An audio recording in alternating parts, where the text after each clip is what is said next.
बहुत समय पहले की बात है। आदमपुर नाम के गांव में एक गरीब दर्जी माँ अपनी 5 बेटियों के साथ एक छोटे से किराए के घर में रहती थी।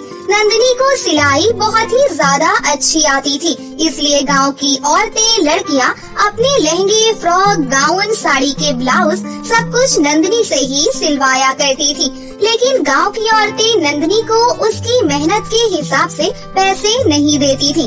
काम तो एक से एक फैंसी करवाया करती थी, लेकिन पैसे बहुत ही कम देती, इतने ज्यादा कम कि कभी कभी तो नंदिनी और उसकी 5 बेटियों को भूखा ही सोना पड़ता था। नंदिनी आंटी, मेरा गाउन बनकर तैयार हो गया क्या? हाँ तैयार है। वाह, बहुत अच्छा है। अब मुझे एक और लहंगा बनवाना है। आंटी, ये देखिए डिजाइन, बिल्कुल मुझे सेम टू सेम ऐसा ही लहंगा चाहिए। बना देंगी ना? मुझे ये लहंगा मेरी एंगेजमेंट पर पहनना है। हाँ क्यों नहीं बेटा, तुमने आज तक मुझे जो भी डिजाइन दिखाकर सिलवाया है, मैंने तुम्हें वही डिजाइन बना कर दिया है ना, और ये लहंगा भी बना दूंगी। लेकिन बेटा, ये लहंगा बहुत ही ज्यादा फैंसी है। इस लहंगे को बनाने में तो बहुत समय लग जाएगा, कम से कम 4 से 5 दिन तो लग ही जाएंगे। बेटा, थोड़ा पैसों का ध्यान रखना। अभी तक तुमने जो पैसे दिए वो बहुत कम पैसे दिए थे। रुचिका अपना गाउन ले जाती है और लहंगे का डिजाइन बताकर चली जाती है। नंदिनी 4-5 दिन लगातार रात दिन मेहनत करती है और बहुत ही ज्यादा सुंदर लहंगा बनाकर तैयार कर देती है, जिसे देखकर नंदिनी की 5 बेटियां अपनी माँ से कहती हैं, मम्मी, ये लहंगा कितना ज्यादा सुंदर लग रहा है। आपके हाथों में तो जादू है, जादू। काश हम भी ऐसा लहंगा पहन पाते। हमारी माँ दर्जी है, लेकिन हम कपड़े कैसे पहनते हैं? दूसरों के कपड़ों के बचे हुए कतरनों को जोड़ कर मम्मी कपड़े बना देती हैं और हम उन्हें पहन लेते हैं। मम्मी, क्या आप हमारे लिए ऐसा लहंगा नहीं बना सकती? मम्मी, मुझे ये लहंगा पहनना है। ये लहंगा पहनकर मैं बिल्कुल प्रिंसेस लगूंगी। मम्मी, एक बार पहनने की परमिशन दे दीजिए ना, मैं ये लहंगा पहनना चाहती हूँ। प्लीज मना मत करना। मैं गरीब दर्जी माँ हूँ, अपनी बेटियों की ख्वाहिश भी पूरी नहीं कर सकती। मैं कैसी माँ हूँ? मेरे बच्चों, मुझे माफ कर दो। तुम जानते तो हो, रात दिन मेहनत करती हूँ, तब जाकर चंद रुपया मिलता है, और उसमें तुम्हें 2 समय का खाना खिलाना, पढ़ाना, तुम्हारी छोटी मोटी जरूरतों को पूरा करना मेरे लिए कितना मुश्किल हो जाता है। मैं भी चाहती हूँ कि मैं अपनी बेटियों को सुंदर सुंदर ड्रेस बनाकर पहनाऊं, लेकिन घर के हालात मुझे ऐसा करने नहीं देते। बिटिया, मैं तुम्हें ये लहंगा पहनने की परमिशन तो दे दूं, लेकिन अगर ये गंदा हो गया तो बस इसी बात का डर है। मम्मी, मैं छोटी बच्ची तो नहीं हूँ, इसे गंदा नहीं करूँगी। बस थोड़ी देर के लिए पहनूंगी, उसके बाद उतार दूंगी। गंदा नहीं होगा। प्लीज मम्मी, एक बार पहनने की परमिशन दे दीजिए ना। नंदिनी अपनी बेटी को वो लहंगा पहनने के लिए दे देती है और जैसे ही महक वो लहंगा पहनती है तो वो बहुत ही ज्यादा सुंदर लगती है, बिल्कुल प्रिंसेस की तरह। सभी बहनें महक को देखकर बहुत खुश होती हैं और नंदिनी भी। देखिए मम्मी, मैंने कहा था ना, मैं ये लहंगा पहनकर बिल्कुल प्रिंसेस लगूंगी। लग रही हूँ ना प्रिंसेस? मुझे देखकर अब कोई नहीं कह सकता कि मैं गरीब दर्जी माँ की बेटी हूँ। माँ, ये फैब्रिक तो बहुत ही ज्यादा महंगा लग रहा है, तभी तो ये लहंगा बनकर इतना ज्यादा सुंदर लग रहा है। रुचिका के तो मजे हैं। महक वो लहंगा पहनकर बहुत ही ज्यादा खुश हो रही थी। उसे ऐसा लग रहा था कि वो सच में कोई प्रिंसेस है। वो ये भूल जाती है कि वो एक गरीब लड़की है। उसे देखकर पूरे परिवार के चेहरे पर मुस्कुराहट थी। नंदिनी भी बहुत खुश थी, लेकिन तभी रुचिका वहाँ आ जाती है और वो अपना लहंगा महक को पहना दे गुस्से से तिलमिला जाती है और वो नंदिनी को बहुत ही ज्यादा खरी खोटी बातें सुनाती है। ओहो, तो यहाँ पर ये चल रहा है। तुम्हारी इतनी औकात तो नहीं कि तुम कपड़ा लेकर सुंदर सुंदर ड्रेस बनाकर अपनी गरीब बेटियों को पहना सको, इसलिए कस्टमर की ड्रेस अपनी बेटियों को पहनाती हो और उनके शौक पूरे करती हो। तुम्हारा यही काम है। अगर समय रहते मैं नहीं आती तो मुझे तो पता ही नहीं चलता कि मैं किसी की उतरन पहन रही हूँ। तुम्हारी गरीब बेटी ने मेरे एंगेजमेंट का लहंगा पहना है। तुम्हें क्या लगता है कि अब मैं ऐसी गरीब लड़की की उतरन पहनूंगी, वो भी अपनी एंगेजमेंट पर? तुम्हारी हिम्मत कैसे हुई मेरे लहंगे को पहनने की? रुचिका, इस लहंगे को पहनने के बाद इसका कुछ भी नहीं बिगड़ा। ये अभी भी नया का नया ही है। मैंने तो बस थोड़ी देर के लिए पहना था, इसलिए कि पहन के देखूं कि मेरे ऊपर कैसा लगेगा। प्लीज तुम गुस्सा मत करो और मेरी माँ को इस तरह से बातें मत सुनाओ। इसमें इनकी कोई गलती नहीं है। मैंने ही जिद करके पहना है और आज पहली दफा पहना है। आज से पहले किसी कस्टमर का कोई भी कपड़ा नहीं पहना। मुझे नहीं पता, मैं कुछ नहीं जानती, लेकिन अब मैं ये उतरन नहीं पहनने वाली। मुझे इसी फैब्रिक का सेम मटेरियल का दूसरा लहंगा चाहिए। आई बात समझ में? 4 दिन बाद मेरी एंगेजमेंट है। मुझे नहीं पता कहाँ से लेकर आओगी, लेकिन मुझे ये उतरन बिल्कुल भी नहीं पहननी। 4 दिन का टाइम है तुम्हारे पास। अगर मुझे ऐसा लहंगा नहीं मिला तो तुम सोच भी नहीं सकती कि मैं तुम्हारे साथ और तुम्हारे पूरे परिवार के साथ क्या कर सकती हूँ। आई बात समझ में? रुचिका नंदिनी और उसकी 5 बेटियों को खरी खोटी बातें और धमकी देकर वहाँ से चली जाती है। घर में जो सबके चेहरे पर मुस्कुराहट थी, अब सबके चेहरे पर उदासी आ जाती है। नंदिनी बहुत ही ज्यादा परेशान हो जाती है कि वो ये फैब्रिक कैसे खरीदेगी। इतना महंगा मटेरियल जो इसके ऊपर लगा है वो कहाँ से खरीदेगी। माँ, ये सब कुछ जो हुआ है ना, महक की बच्ची की वजह से हुआ है। हम सब इस मुसीबत में आज फंसे हैं, वो महक की बच्ची की वजह से आए हैं। बड़ा शौक था ना प्रिंसेस बनने का, अब देख लिया ना, बन गई प्रिंसेस। तुझे पता भी है ये फैब्रिक कितना ज्यादा महंगा है, कहाँ से आएंगे इतने ज्यादा पैसे। हाँ, शनाया तो बिल्कुल ठीक ही तो कह रही है। ये सब कुछ महक की वजह से ही हुआ है। माँ, इस महक की वजह से घमंडी रुचिका हमें कितनी बातें सुना कर गई है, हमारी गरीबी का कितना मजाक उड़ा कर गई है। क्या जरूरत थी आपको इसे परमिशन देने की? इसमें मेरी तो कोई गलती नहीं है। और अगर मैंने ये लहंगा थोड़ी देर के लिए पहन भी लिया था तो इसका क्या बिगड़ गया? हम गरीब है ना, इसलिए बस। ये अमीर लोग गरीब को कुछ समझते ही नहीं, गंदी नाली का कीड़ा समझते हैं, बस इसलिए। और अगर हम गरीबों से इतनी ही दिक्कत और परेशानी है तो मेरी माँ से कपड़े क्यों सिलवाती है? महंगे बुटीक पर क्यों नहीं जाती? हजारों की सिलाई चंद रुपयों में करवाती है। अगर इतनी ही अमीर बनती है तो मेरी माँ के पास क्यों आती है? और तुम सब मेरे ऊपर इल्जाम मत लगाओ, मैं पहले ही इतनी ज्यादा शर्मिंदा हूँ। मेरी वजह से इतना बड़ा नुकसान हो गया। और शनाया पायल, तुम बहुत ज्यादा बोल रही हो, अब बिल्कुल चुप हो जाओ। बहुत सुन ली मैंने तुम्हारी चीख चीख। शांत हो जाओ, बिल्कुल शांत हो जाओ। एक तो मैं पहले ही इतनी ज्यादा परेशान हूँ और ऊपर से तुम 5 बहनें कुत्ते बिल्ली की तरह लड़ रही हो। मुझे समझ में नहीं आ रहा कि इस लहंगे का मटेरियल कपड़ा कैसे खरीदूंगी, कैसे बनाऊंगी 4 दिन में वैसा ही लहंगा। और अगर 4 दिन के अंदर लहंगा बनाकर नहीं दिया तो पता नहीं रुचिका हमारे साथ क्या करेगी, हमें गाँव में रहने लायक छोड़ेगी भी या नहीं। अगले दिन नंदिनी के पास जो थोड़े बहुत पैसे थे उसे लेकर वो मार्केट में जाती है ताकि वो रुचिका का लहंगा बनाने के लिए कपड़ा खरीद कर ला सके। नंदिनी जैसे ही मार्केट में सेम कपड़ा पूछती है तो उसके होश ही उड़ जाते हैं। देखो बहन जी, सेम कपड़ा 2500 रुपए मीटर है और लहंगा बनाने में 5 मीटर कपड़ा लगेगा तो कितने पैसे हुए? पूरे 12,500 रुपए। बोलिए, अगर 12,500 है तो बताओ, मैं ये कपड़ा तुम्हें काट कर दे दूं, वरना मेरा टाइम बर्बाद करने की कोई जरूरत नहीं है।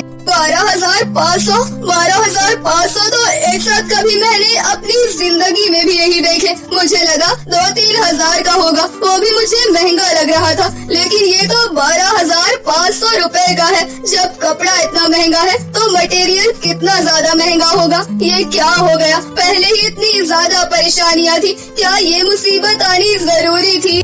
ओ हेलो मैडम, लेना है कपड़ा या नहीं? शायद नहीं लेना। तुम्हारी हालत देखकर तो मुझे पहले ही पता लग रहा था कि तुम जैसी गरीब औरत इस कपड़े को नहीं खरीद पाएगी। मेरा सारा टाइम वेस्ट कर दिया। चल जा यहाँ से और जाकर फुटपाथ से कपड़ा खरीद। वैसे भी तेरी औकात तो वहाँ से खरीदने की भी नहीं है। दुकानदार की खरी खोटी बातें सुनकर नंदिनी को और भी ज्यादा दुख होता है। नंदिनी को अब कुछ भी समझ में नहीं आता कि वो क्या करे। सुबह से शाम हो जाती है और रात भी बहुत ज्यादा हो जाती है, लेकिन नंदिनी घर वापस नहीं आती। नंदिनी की 5 बेटियों को अपनी माँ की चिंता होने लगती है। तभी प्रीति अपनी चारों बहनों से कहती है, माँ को कितना ज्यादा समय हो गया, हमारी माँ अभी तक घर वापस नहीं आई। माँ किसी मुसीबत में तो नहीं? हमारी माँ ने बचपन से लेकर आज तक हमारे लिए कितनी मेहनत की, रात दिन जाग जाग कर सिलाई की, तब जाकर हमें 2 समय का खाना खिलाया, हमें पढ़ाया लिखाया, कितनी मेहनत की, और आज हमारी ही वजह से माँ इतनी बड़ी मुसीबत में आ गई। और हम कैसी बेटियां हैं जो अपनी माँ की परेशानी को दूर नहीं कर सकती, उनकी मदद नहीं कर सकती। दीदी आप रोइए मत, माँ को कुछ नहीं होगा, वो बस परेशान है, इसलिए अभी तक घर वापस नहीं आई। दीदी मुझे लगता है कि हम 5 बहनों को माँ को ढूंढने जाना चाहिए, आखिर माँ कहाँ रह गई। 5 बहनें अपनी माँ को ढूंढने के लिए घर से बाहर निकल जाती हैं और वो सभी जगह जगह अपनी माँ को ढूंढती हैं, लेकिन नंदिनी कहीं नहीं मिलती। 5 बहनें जंगल के रास्ते घर वापस आ रही थीं कि तभी उन्हें किसी के रोने की आवाज आती है। 5 बहनें उस आवाज का पीछा करती हैं, तो वहाँ एक परी रो रही थी और उसके चारों तरफ आग लगी हुई थी। अरे ये तो परी है। परी जी आप क्यों रो रही हैं? और आप इस आग से बाहर क्यों नहीं निकल रही? आप तो खुद एक परी हैं, अपने जादुई पंख से उड़कर बाहर आ जाइए। नहीं निकल सकती, क्योंकि ये आग कोई मामूली आग नहीं है, काली चुड़ैल की बहुत ही ज्यादा खतरनाक आग है।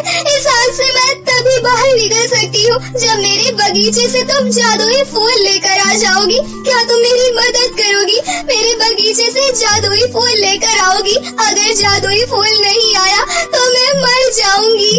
5 बहनों से परी का दुख देखा नहीं गया और वो परी की मदद करने के लिए परी की बताई हुई जगह के लिए निकल जाती हैं और वहाँ से उसका जादुई फूल लेकर आ ही रही होती हैं कि तभी सामने उन्हें बहुत सारी धन दौलत नजर आती है, जिसे देखकर शनाया कहती है, परी के बगीचे में इतनी सारी धन दौलत है, इसे हम अपने साथ लेकर चलते हैं, इससे हमारी गरीब दर्जी माँ की सारी परेशानियाँ दूर हो जाएंगी। अगर तुम ये धन दौलत लेकर जाओगी तो तुम मुझे नहीं लेकर जा सकती। अब तुम्हारे हाथ में है कि तुम धन दौलत लेकर जाना चाहती हो या फिर परी की मदद करना चाहती हो।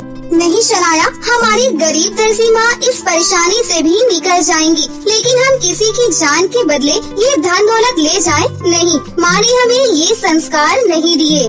इस तरह 5 बहनें सारी धन दौलत उस बगीचे में छोड़कर आ जाती हैं और वो जादुई फूल परी को दे देती हैं, जिसकी वजह से परी उस काली चुड़ैल के चक्र से आसानी से निकलकर बाहर आ जाती है और परी 5 बहनों को धन्यवाद कहती है और उस जादुई फूल को गरीब दर्जी माँ की 5 बेटियों को देते हुए उनसे कहती है, तुम्हारी गरीब दर्जी माँ ने तुम्हें बहुत ही ज्यादा अच्छे संस्कार दिए हैं। तुम्हारे अंदर बिल्कुल भी लालच नहीं है। अगर तुम उस धन दौलत का लालच कर लेती तो मेरी जान कभी नहीं बचती। तुम बहुत अच्छी हो, इसलिए मैं तुम्हारी माँ की मदद करना चाहती हूँ। ये जादुई फूल तुम अपनी माँ के पास ले जाओ। तुम्हारी माँ बहुत अच्छी सिलाई जानती है, वो सिलाई मशीन के पास इस जादुई फूल को रखकर अपने मन के अंदर जो भी डिजाइन सोचेंगी वो बनकर तैयार हो जाएगा और तुम्हारा दोबारा से बहुत बहुत धन्यवाद मेरी मदद करने के लिए।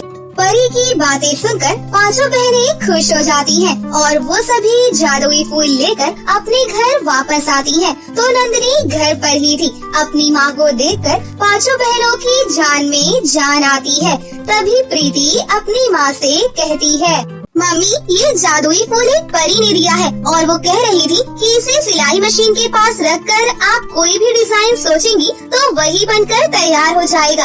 अब आप जल्दी से हम 5 बहनों के लिए फूलों के लहंगे बनाइए। नंदिनी पहले तो अपनी बेटियों की बात समझ नहीं पाती, लेकिन जैसे ही वो सिलाई मशीन पर परी का जादुई फूल रखती है और अपने मन में लहंगे के बारे में सोचती है तो गरीब दर्जी माँ की 5 बेटियों के लिए सुंदर सुंदर फूलों के लहंगे बनकर तैयार हो जाते हैं, जिसे देखकर 5 बहनें बहुत ही ज्यादा खुश होती हैं और वो सभी फूलों का लहंगा पहनकर बिल्कुल परी जैसी सुंदर लगती हैं।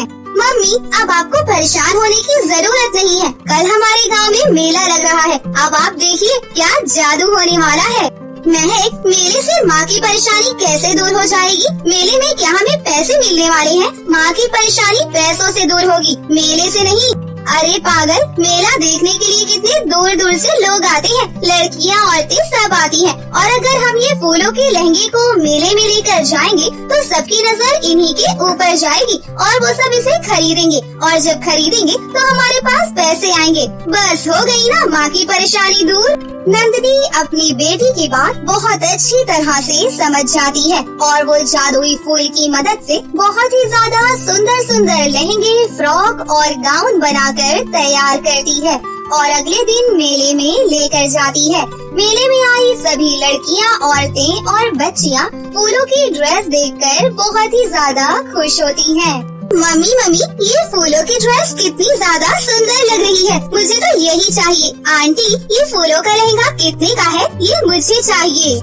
इसी तरह एक के बाद एक नंदिनी के पास फूलों के गाउन और लहंगे के ऑर्डर आने शुरू हो जाते हैं। नंदिनी जादुई फूल की मदद से तुरंत फूलों की ड्रेस बनाकर तैयार कर देती और कुछ ही समय में उसके पास बहुत सारे पैसे इकट्ठे हो जाते हैं और वो रुचिका का फैब्रिक खरीदकर समय रहते उसका लहंगा बनाकर उसे दे देती है। पर अब तो रुचिका को भी फूलों का लहंगा ही चाहिए था। ठीक है, अगर तुम्हें भी फूलों का लहंगा चाहिए तो वो तुम्हारे लिए पूरे 1 लाख रुपए का है। अगर 1 लाख रुपए दे सकती हो तो मिल जाएगा, वही ना मम्मी तुम्हारे लिए नहीं बनाएंगी। तुमने हमारी गरीबी का बहुत मजाक उड़ाया था ना। मेरी बहन ने जरा तुम्हारा लहंगा क्या पहन लिया, तुमने तो कितनी बातें सुना डाली। चलो, अगर हमें सुना भी लेती तो कोई बात नहीं थी, हम सहन भी कर लेते, लेकिन तुमने हमारी माँ को खरी खोटी बातें सुनाई। तुम्हें तो 1 लाख रुपए का ही मिलेगा फूलों का लहंगा, चाहिए तो बताओ, वरना रास्ता वो रहा। रुचिका को भी फूलों का लहंगा पहनना था, इसलिए वो 1 लाख रुपए देने के लिए तैयार हो जाती है। ये सब गरीब माँ की 5 बेटियों ने रुचिका को सबक सिखाने के लिए किया था। नंदिनी जादुई फूल की मदद से रुचिका के लिए भी फूलों का लहंगा बना देती है और इस तरह सिर्फ गांव में ही नहीं, शहरों में भी फूलों की ड्रेस की चर्चा होने लगती है और नंदिनी के पास बड़े बड़े ऑर्डर आने शुरू हो जाते हैं। फिर कुछ ही दिनों में एक गरीब दर्जी माँ के घर के हालात पूरी तरह से बदल जाते हैं। कपड़े फटे हैं मगर इरादे साफ हैं। तेरी हंसी से नहीं, अपने कर्मों पर विश्वास है। मत समझ तू हमें कमजोर अपने पैसों से, हम भी वक्त आने पर किस्मत बदलने का हौसला रखते हैं।